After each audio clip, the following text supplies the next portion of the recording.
मैंने web series देखी Netflix पर रे। और पता नहीं मुझे कहना चाहिए या नहीं, लेकिन कहीं ना कहीं मुझे लगता है कि ओटीटी प्लेटफॉर्म्स में सबसे महंगा नेटफ्लिक्स है।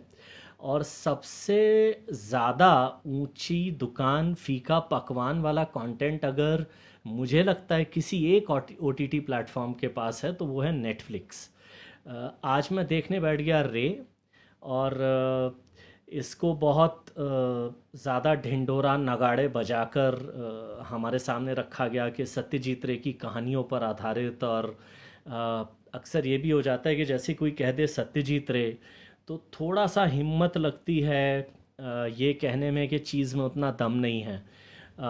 तो सत्यजीत रे की रेपुटेशन और उनका जो महान बैकग्राउंड है उस सबको मैं थोड़ा अलग रखता हूँ। जहाँ तक रे का सवाल है, अगर ये सचमुच सत्यजीत रे की कहानियों पर आधारित सीरीज़ है तो अब ये साबित हो जाता है कि एक या दो पेज की जो कहानियाँ होती हैं उन पे वेब सीरीज़ या एपिसोड्स या फिल्में बिल्कुल नहीं बनानी चाहिए, तब तक जब तक आपके पास स्क्रीन प्ले ना हो।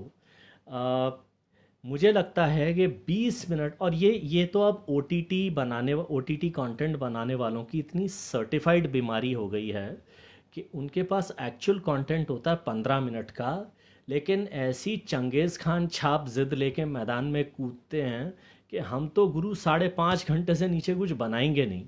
तो जो रे है, हालांकि भगवान का शुक्र है कि उतना लंबा च्युइंगम नहीं है ये।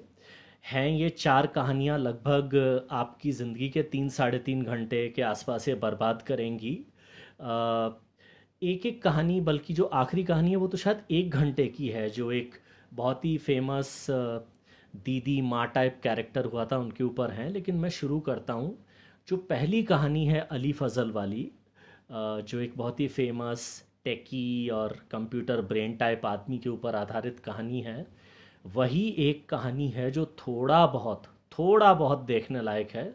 मतलब उल जलूल सीन इस हद के हैं कि किसी ने आपकी कंपनी में 107 करोड़ रुपया लगाया है और आप उसको मीटिंग और प्रेजेंटेशन दे रहे हैं कि हमने आपको क्यों नहीं बताया कि इस साल हमने कितने कस्टमर ऐड कर लिए और आपका रिटर्न और इन्वेस्टमेंट कितना है। क्योंकि उसका वो कुछ एक उल जलूल सा बहाना देता है और फिर उसको बताता है कि हमने जानबूझ के आपको नहीं बताया। और साथ ही साथ कि अरे इनकी कॉफ़ी ख़त्म हो गई है, इनके लिए कॉफ़ी तुरंत लाओ, मतलब उस टाइप की कुछ डायलॉग बाजी। जिस आदमी ने आपके पास 107 करोड़ रुपया लगाया है वो कॉफ़ी पीने के लिए नहीं आया है आपके पास, जब वो अपनी फंडिंग का रिज़ल्ट क्या हुआ है वो देखने आया है। तो खैर, ज़्यादा डीप में जाऊंगा नहीं। जो मैं कहना चाह रहा हूँ वो ये कि जो थोड़ी थोड़ी एक अकड़ होती है ना कुछ डायरेक्टरों में कि अरे मैंने तो सत्यजीत रे की कहानी ले ली है, तो अब किसकी क्या मजाल क्या बिसात जो मुझे बताए कि स्क्रीन प्ले बनाना भी ज़रूरी है। तो ये तो मैं कह रहा हूँ कि ये वाली जो पहली कहानी है वो तो फिर भी थोड़ा बहुत अली फजल की शायद एक्टिंग की वजह से और बाकी जो बहुत अच्छे अच्छे एक्टर्स ले लिए गए उनकी एक्टिंग की वजह से थोड़ा बहुत देखने लायक है। उसके बाद जो ग्राफ गिरता है इन कहानियों का, जो के मेनन वाली बहरूपिया है वो भी थोड़ी बहुत टिक जाती है। लेकिन तीसरी कहानी जो जो घड़ी के ऊपर आधारित है, गजराज राव और मनोज बाजपेयी, और उससे आपको सबसे ज़्यादा उम्मीद हो जाती है क्योंकि दो इतने पहलवान टाइप एक्टर आपस में टकराएंगे। लेकिन वो इतना ड्रैग करती है, वो बहुत छोटी सी कहानी है। जो मैं कह रहा हूँ 1 सवा पेज की, उसको 1 घंटे के आसपास बनाया गया है।